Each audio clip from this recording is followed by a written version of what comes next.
અને જે બહુ મોટા આનંદના સુસમાચાર તે એ છે કે આપણા માટે એક તારનાર એ અવતર્યો હતો 2025 સાલ પહેલા, અને એનું નામ છે પ્રભુ ઈસુ ખ્રિસ્ત।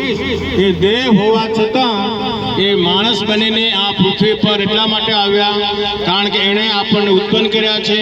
એ પરમેશ્વર છે અને એ આપણા પર પ્રેમ કરે છે, પણ આપણા પાપોને લીધે આપણે નરકમાં જવાના હતા, પણ એ આપણને બચાવવા માંગતા હતા।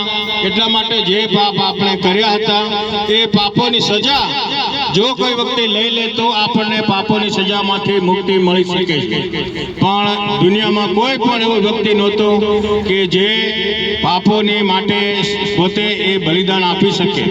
એટલા માટે એ પરમેશ્વર ખુદ માણસ બન્યા અને આપણા માટે જે પાપ આપણે કર્યા હતા એ પાપોની સજા એમને પોતે લઈ લીધી, અને વધસ્તંભ પર જ્યાં આગળ આપણે મરવાનું હતું ત્યાં આગળ એ પોતે મર્યા, અને એ રીતે આપણને પાપોની સજામાંથી મુક્તિ મળે છે।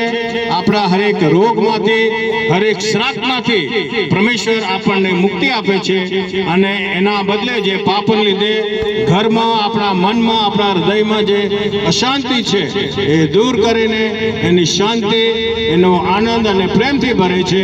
એ આપણી સાથે રહે છે। એ કહે છે કે હું કોઈ હાથે બનાવેલા મનમાં કે ઘરમાં કે ચર્ચમાં રહેતો નથી, પણ તમારું શરીર એ જ મારું મંદિર છે, એ જ મારું ઘર છે, અને એમાં હું રહેવા માંગુ છું। અને એ પ્રમાણે પરમેશ્વર પ્રભુ ખ્રિસ્ત એ આપણા હૃદયમાં રહેવા માંગે છે, એ આપણને મદદ કરવા માંગે છે, અને આપણા સુખ દુઃખમાં એ કે આપણે કેવી રીતે પ્રાર્થના કરી શકાય એટલા માટે અમે તમારા માટે એક પ્રભુ ઈસુ ખ્રિસ્તના શિક્ષણની એક ચોપડી પણ અમે લાવ્યા છે, અને તમારા માટે અમારા તરફથી ક્રિસમસ ગિફ્ટ એકદમ ફ્રીમાં છે। અમારી પાસે હિન્દીમાં છે અને ગુજરાતીમાં પણ છે। પ્રભુ તમને સર્વને આશીર્વાદ આપો, અને અમે પરમેશ્વરને પ્રાર્થના કરવા માંગીએ છીએ કે આ વિસ્તારમાં ખાસ કરીને જે હોસ્પિટલમાં જે બીમાર લોકો છે તેમને, અને આ જે દુકાનદારો છે એમના દુકાન સારી ચાલે, એમના બિઝનેસમાં આશીર્વાદ મળે, અને આ જે ઘરો છે દરેક ઘરોમાં એ શાંતિ આવે, આનંદનું વાતાવરણ બની રહે, એના માટે પ્રાર્થના કરવા માંગે છે। દરેક જણ તમે આંખ બંધ કરીને એ પરમેશ્વરને જે કે આપણે બોલીએ છીએ તે પરમેશ્વર સાંભળે છે, ને એના માટે આપણે એમને વિનંતી કરીએ, પ્રાર્થના કરીએ। આવો આપણે પ્રાર્થના કરીએ। સ્વર્ગ પિતાજી, અમે તમારો પુષ્કળ આભાર માનીએ છીએ, તમે અમારા પર પ્રેમ કર્યો। આખા જગતમાં જેટલા લોકો છે એ દરેકને માટે તમે આ પૃથ્વી પર આવ્યા, કારણ કે તમે દરેકને પર પ્રેમ કરો છો। તમે પાપીઓને બચાવવાને માટે આ પૃથ્વી પર આવ્યા।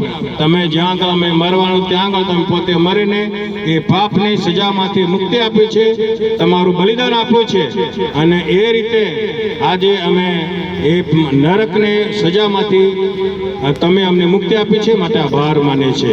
અમારા ઘરોમાં જે કંઈ અશાંતિ છે, જે કંઈ રોગો બીમારી છે, એ દરેક શ્રાપ અમે પરમેશ્વર તમે લઈ લીધા છે, માટે આભાર માને છે। અમે બધા ચર્ચ મળીને આશીર્વાદ આપે છે, દરેક ઘરમાં, દરેક હૃદયમાં પ્રભુ પરમેશ્વરની કૃપા, એ શાંતિ, આનંદ, સમૃદ્ધિ અને તંદુરસ્તી હંમેશા બની રહો। પ્રભુ ઈશ્વરના નામે માંગે છે, આમેન।